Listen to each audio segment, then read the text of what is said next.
Hi.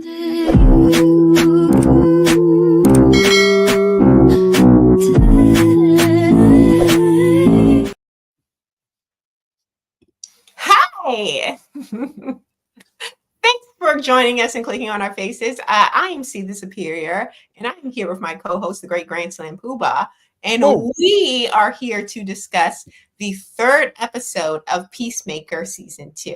Now, if you're new here, thanks for joining us.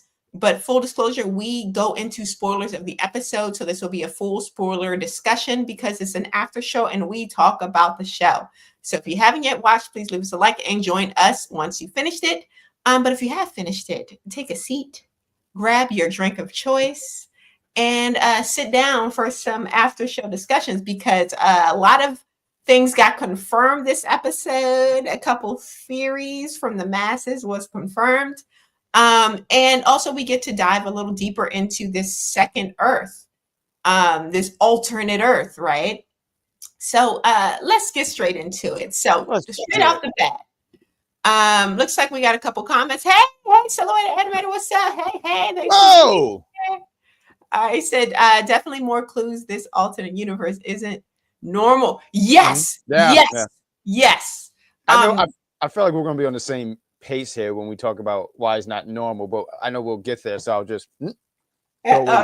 We'll just go a little bit up, but some theories have been confirmed from the last episode because many of people, even like people online, were putting out theorizing that the jarhead that Hardcore, alternate universe Hardcore, had been talking to this whole time was Rick Flag Jr. or Rick Flag Sr. I thought it would be Rick Flag Sr., but it was confirmed this episode that our boy is back from Suicide Squad. We got Rick Flag Jr. in the bed, chatting up with Hardcore. Night of Passion. Go ahead. I didn't need to see all that. Like when the first 2 minutes happened, covering the spot and everything, I said, "Oh, come on, guys." But go ahead. Hardcore is a woman and she has needs, okay? And our boy Rick Flag Jr. has been fulfilling those needs. And you know what? I almost flagged this episode. That's what I think. That was a good one. Thank you. Is it because of the infidelity? Because in this alternate universe, Rick Flag Jr. is still dating Empress or whatever from the first movie. I think they called her June. Enchantress. Oh, yeah, Enchantress. Yes. Yeah. Still dating her. So there's a little infidelity going on in this alternate universe. Our girl Hardcore is the other woman, the side piece. I mean, I don't condone this kind of stuff, but I do want to say he made the right choice. Yeah. Really? Yeah, Enchantress. So? Yeah, I don't think I would mess with Enchantress. I honestly forgot all about her. But yeah, I would have in the first movie. I thought she was an interesting character. And honestly, they were kind of cute together. So I don't even know what he's seeing at Hardcore high key because Enchantress is that girl. I just remember there was like she was very. I'm trying to think what it was like. She had this goo on her face and stuff like that. Maybe it's been a minute since I've seen her. Maybe there's a beauty that I'm not looking at right here. But I mean, yes, he was with Enchantress. I forgot all about this, to be quite frank. But I'm glad that they brought that back to help. Bring that back and help you remember, like, oh yeah, this was all part of the thing. Yeah, and as Silhouette Animator said in the chat, he's confirmed Enchantress, so that means that Enchantress is canon to the DCU. She's a character in the DCU. They kept her. They kept her. Yeah. Yeah, they kept her. They get rid of Henry Cavill, but kept her. So that's cool. Well. And got rid of Ben Affleck too. You get to see Peacemaker. He wakes up in his alternate universe bed. We get a chat with him and his brother. His brother's waking him up. And we get from this conversation that the alternate universe Peacemaker was a bit of an addict, and not just, alcohol. Yeah. Right. Cheers to the viewers, right? Not to the alcohol, but to some hardcore stuff, apparently pills and all these things. So we see there's some sort of struggle that this alternate universe Peacemaker was going through, right? But as he's waking up, he sees his phone, he's texting alternate universe Hardcore. They're okay with the meetup. They decide to meet at 11. They meet up at the Argus office, right? And of course, her work husband, aka Rick Flag Jr., is there. He looks so concerned. Right, peeping over cubicles, trying to he, spot out what's going on here. he knew. He knew he didn't stand a chance against Peacemaker. He knew. That's why when you approach him, he was like, "Yo, what you here for, man? What you doing?" And it's funny. I didn't peep that like his character was such a dork until later on. I know we're gonna get to that part where he crashes into a garbage can and everything like that. Yeah. But yeah, no, he knew that he didn't stand no chance against. I think he was just a little overprotective over something that's not his, because again, he has a whole girlfriend with Enchantress. So why are you so up in my business, bro? Yes, I'm having lunch with my ex. Like, yeah, go hang out with your ex, Enchantress. Right, but we did see, we're skipping around a little bit, but we did see that Peacemaker in this universe has his own little, whip. He has like the equivalent of a Batmobile in motorcycle form. I forget the name of it, but Peace Cycle. It was the Peace Cycle. Peace Cycle. The Peace Cycle, yeah. I sound like I'm saying Peace Cycle, but the Peace Cycle. The Peace Cycle. And not only that, this alternate universe Peacemaker is like famous. Like the people love him. They're throwing up the peace signs in the street. He's like, they can't get enough of this man, right? But let's get into the chat here.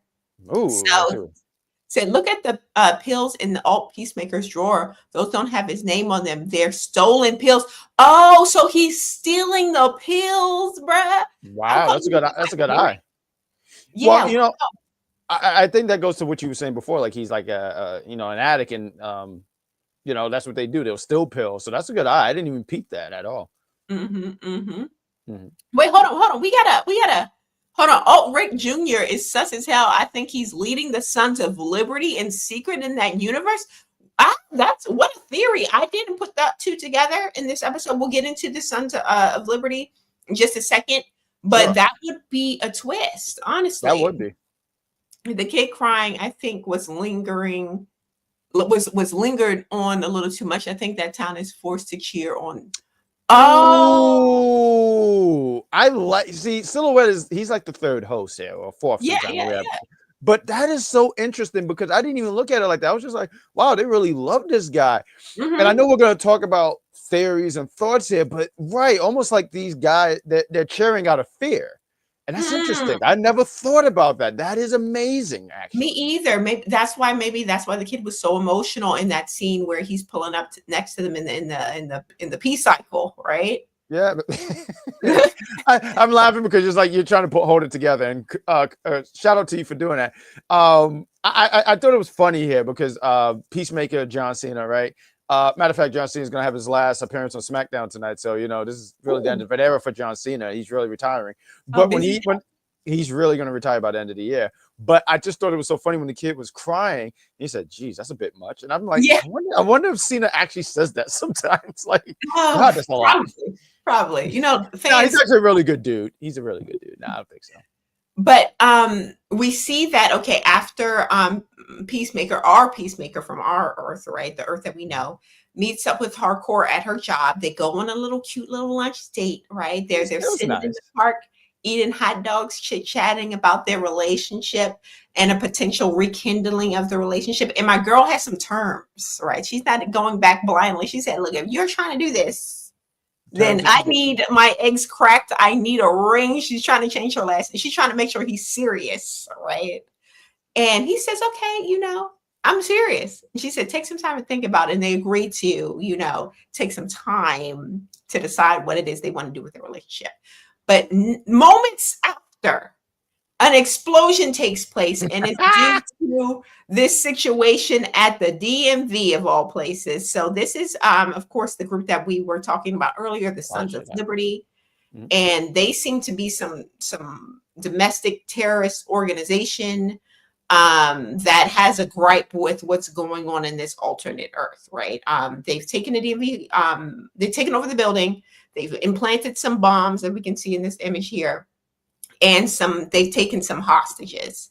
So our Peacemaker takes it upon himself to enter in the DMV and deliver some kick-ass throughout all of the guys, right? And this is another theory that I thought, or a piece of the episode that I thought was interesting, that kind of gives us some detail about this alternate Earth, because when Hardcore was outside speaking to a police officer, they said, "Oh, is that?" The police officer asked, "Oh, that's Peacemaker. He's without his suit," and she was like, "Yeah, he's without a suit," as if that's an odd occurrence. And we see from the last episode or the episode before, when our Chris, Peacemaker killed that Peacemaker, that Peacemaker had on a suit. So I Yeah. wonder if that's a thing, like he never takes off his suit. But then why would he have a closet full of fancy shirts and clothes? I mean, and I think you're saying some smart things there. I think that's just so he can have a regular life. I don't think he just walks all the time in the suit, but when it's time to take care of business,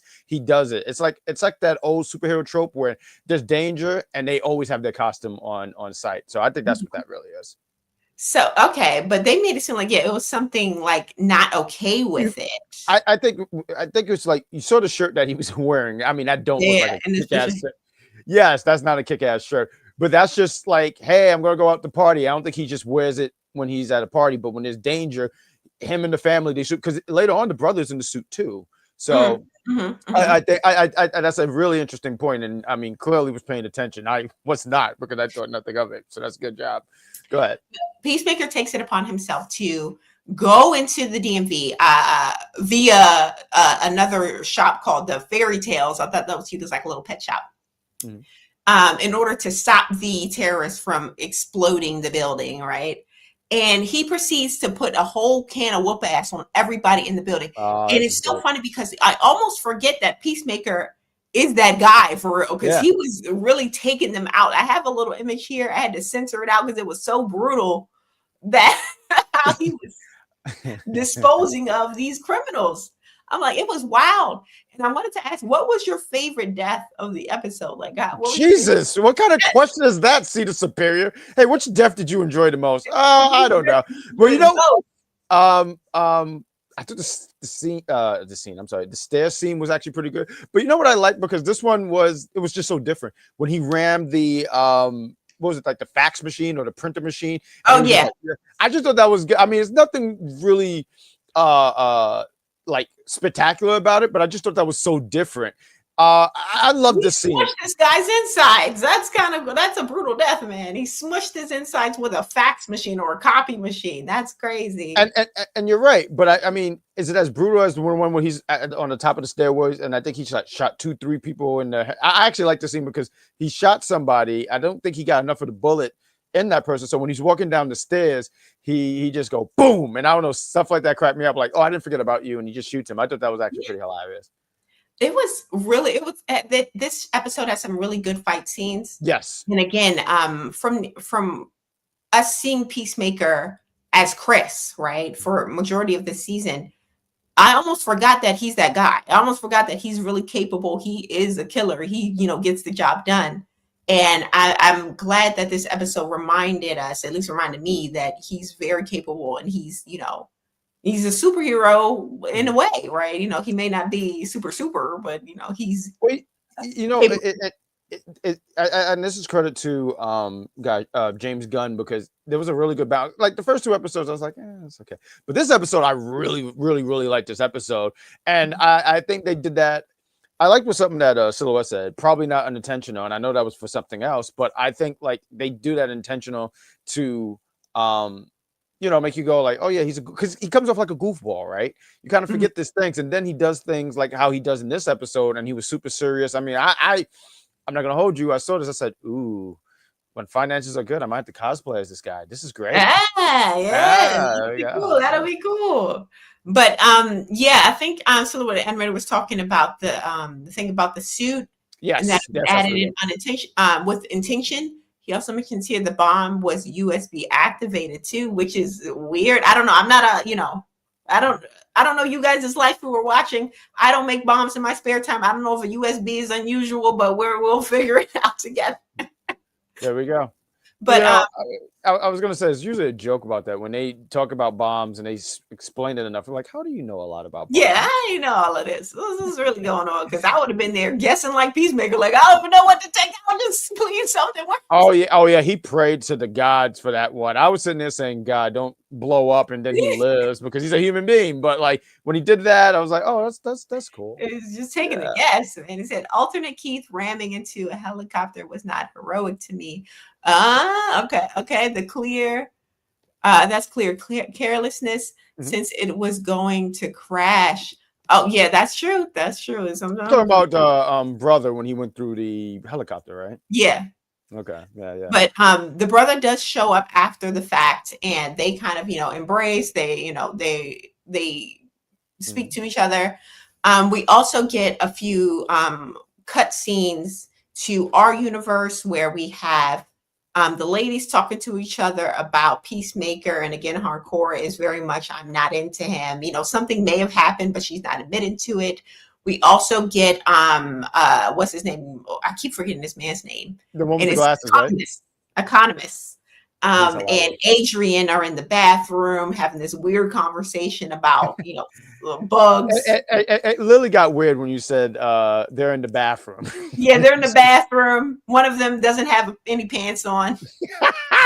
I do like how there was a good balance of comedy here and action here. So I did enjoy some of these scenes here. The stuff, and it's funny because when we did the last episode of Peacemaker, I remember he was like, I'm not really feeling hardcore. And I could kind of see what you mean by this because she was kind of like brushing thing off and stuff like that. And I think that plays from so I'm sorry because I'm so terrible when it comes to timelines and everything. So that very first 3 minutes of the episode, that was in our timeline, right? Where her and not Keith, Flag Junior, they were together and all that stuff, right? That's in alternate Earth, right? That was I think they mentioned it was 3 years before or something in alternate Earth. So they've been smashing, knocking boots for some time, right? But that's in alternate Earth. That was the most family friendly. That was the most family friendly way of saying they did things. They did things. In our timeline, we have the very much unlikable hardcore who's celibate and angry about it. Yes, angry at the world because she's not getting no D, and that's the hardcore that we have. So whenever you see a happy hardcore that's looking like friendly and like she got a personality, that's the other. That's alternate. I like that. I like the alternate universe one. She was so sweet. She was so sweet and soft. I immediately fell in love. I was like, damn, Chris, don't mess this up. There's a couple things. There's a couple things. Because one, she's making money. She's got a job. She's working at Argus. Two, she's getting deep down. She's got all her needs are met. This other Argus, hardcore doesn't have her needs met. She's living in the hood. She ain't got no money. She ain't got no man. She's just out here mad at the world. I'd be mad too for all those reasons. Every last one. Boom. But this does make you like the character more, but we have to remember that this is not even the same. This is the one that we're starting to like is alternate universe. I know that part, but I like what Silhouette is pointing out here because it does help us out here because wasn't sure, but he says, well, no, that was sliced with the I forget what I can't say all of that, but the fight. I thank you, Silhouette, for and that makes sense. And because I was sitting there saying, well, this might play a factor on why she is like how she is. Flag dies, and she's like, I don't want to get close to anyone because I don't want to go through that again. Because it seemed like she was, I don't want to say they were super close, but it just seemed like there was something kind of there. And I just think I just feel like that's her way of just shielding herself. There's another word for it, but that's the best I got for you. Okay. Yeah. But this is very interesting that Silhouette Animator brought up. He said, notice how Vigilante, aka Adrian, is the only one not drunk. And he said that's adding more fuel to the healing ability theory. So there has been discussions about how he has some sort of healing ability. So that is very interesting. I wonder if that's the case. But yeah, he is the only one who, outside of hardcore, who doesn't have like any sort of hangover kind of issues. So yeah, very interesting. Well, her healing factor is a little bit different. I used to kind of have that healing factor too. She's used to it. Yeah, there you go. Once you get accustomed to it, you just go like, here we go. But also back on our Earth, we see that Economist is contacted by our newer character. I'm forgetting her name. It's let me know in the comments.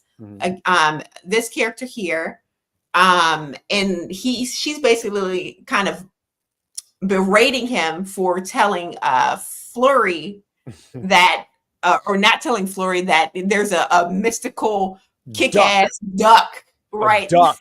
A duck. You know, I had to actually look up to see if this was real because I was starting to believe that this was a real condition. It's Oh, not. it's It's not. not. It's not. Bird blindness is not real. I thought it was. I don't know why. I feel like a fool, but I said, let me Google. And I did. And James Gunn confirmed, no, it's just a Oh, that's so fictional. weird. I thought it was real because facial blindness is a thing. People can't, there's people who can't like recognize faces, regardless of how many times you see them in the face. They won't know who the hell you are in the middle of the street. So I'm like, okay, facial blindness, bird blindness. Right, you're putting it together. Yeah. But I had to Oh, Google that because I really thought that was a real thing. oh wow. Okay. But Sasha Bordeaux is her name. Thank you. Thanks so much, Yes. Little Animator. And she's assembled again a team to take out Eagly. And we see some very familiar faces. If you look a little closely, we got Yondu in the background with his top hat. That's Yondu. That is Yondu from Guardians of the Galaxy. That's a good eye. James Gunn likes to reuse these same actors, bro. Like he don't like no new friends. No, give it time. And episode 4, we'll get Dave Bautista in there. You wait and see. Yeah, and we're about to see Star-Lord make an appearance a little crossover. Yeah. That would be great. Yeah, no, he does like his people because even I don't know. I just peeped it, but not even I just peeped it, but I just saw about it because you said he liked his people. He got his brother in here. Oh yeah, and his brother was in Guardians. Guardians of the Galaxy. And So from his brother's also from Gilmore Girls fame. That's what's his name. I think his name was Kevin or Keith in that show. I used to really like Gilmore Girls, but yeah, he's in the Gilmore Girls too. So, but speaking of returning actors and returning characters, we do get the return of Judo Master. We saw him from season 1. He's back and he's working with Argus. And they are on a mission again to dispatch Eagly, right? They send a whole combat crew of, agents to take out this goddamn bird. And whole time, it's a duck, actually. Yeah, duck. They're gonna get rid of the duck. And whole time, our Peacemaker is still in the other universe. At the end of the episode, following a kind of heart-to-heart with his brother, where he's telling him how much he loves him and he doesn't have to be without him, which really seems like this is what cemented, I feel, even though it wasn't confirmed, I feel like this is what's going to cement our Peacemaker into staying in this universe. He's already, I feel like in his heart, decided that he wants to stay because one, Hardcore is in love with him here and she's willing to be with him here.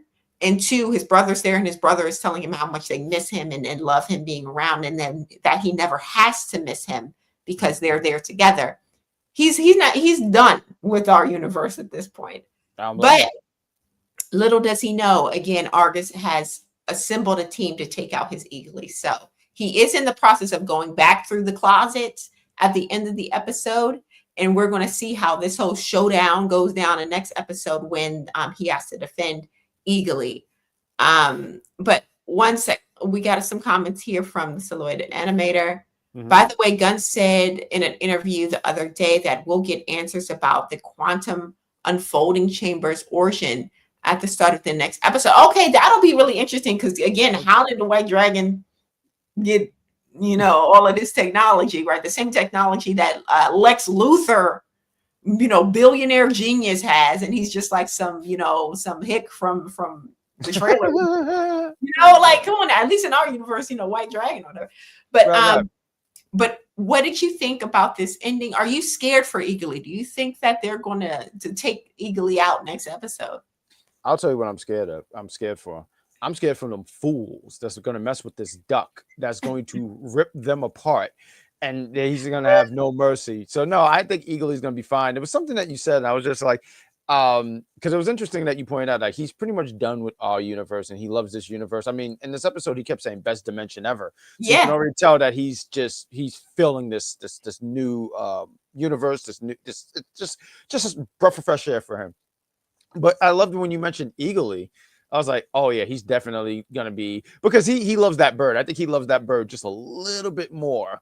although he's getting all the fame and he gets the girl, he's gonna be. I think he's picking the duck. Okay. Yeah, but he did say, I think in season 1 or something, that Eagly was his best friend, right? So I can see a place where he takes Eagly with him, because so far we haven't seen no second Eagly over there in Universe 2, Earth 2, right? Well, you know why? You know why? Why? Because they roasted that damn duck. Oh Lord! They roasted him. They just he is. I hope not. Where's the Eagly? Why not Eagly? Maybe he's an actual duck. Maybe he's an actual duck in alternate universe. Like, you got to remember, things can be. Maybe he's duckly. Maybe quackly. That's so good. But maybe we'll find out. Right. Maybe this alternate universe, alternate Earth, or whatever, he didn't have an Eagly because his brother was around, so he didn't need an Eagly. Right? That's a good point. Yeah. Right, maybe, but we'll find out. But that was the episode, guys. Thank you so much for joining us. Well, hold on, wait, real quick. Let's just 2 more minutes, because you had some theories about this thing. Did you not? Oh, my theory was that there's something going on with the suit. I think there's some attachment that this Peacemaker that died has with the suit. That's why everyone sees it as odd when he doesn't have it on. Even with and when he was riding the bike in the town, they was cheering and stuff, but he had the helmet on and everything else. So it's like, maybe this guy doesn't go out without his helmet, or that was or something like that. Like, he either has one or the other. But this is the last thing, and we'll end the episode. I just thought it was so interesting that someone pointed this out, and this is on Twitter. I don't have the account or anything like that, but you run into different statuses and stuff. But do you find it interesting that there's nobody on this universe of color? I didn't even realize that. Me either. But now that you bring it up, there's something kind of interesting. And wasn't the father a racist? You know what? Is it this town? Is this a sundown town? Is that what's going on here? No, this is you on the wrong side of town, bucko. Yeah, this is get out by the time the sun goes down. That's the sundown town. Potentially. I just think it's so interesting, because like when they pointed that out, and they said, I don't think this was done by accident. And I look forward to seeing what each episode is. Episode 3 actually put a lot of all white people in the back. Yeah, see, like he said he noticed it. I didn't notice it until someone said it. And an alternative Earth. For some people, they would sit here and say that's the best Earth. But but I'll sit here and say this episode was so good. This episode was so good. It makes me excited about 4. And I don't know how many episodes are going to have this season, but I look forward to doing episode 4 and joining you next week to do it. And then also too, because we know you'll be in the chat, Silhouette. So take the floor, because I know you're going to give the parting words. Well, yeah, that was the episode, guys. Please drop your theories in the chat, and subscribe to our channels on Popular Review and See the Superior. And we'll be back, of course, next Friday to discuss the very next episode live with you about Peacemaker Season 2. And we will also be here Sunday to discuss a little bit of geek news, because a lot has happened during the week. And we're going to discuss, a couple of, the news for entertainment news in relation to all of your superhero interesting events going on. So please subscribe, please join us, and we will see you next time. All right, goodbye. See ya.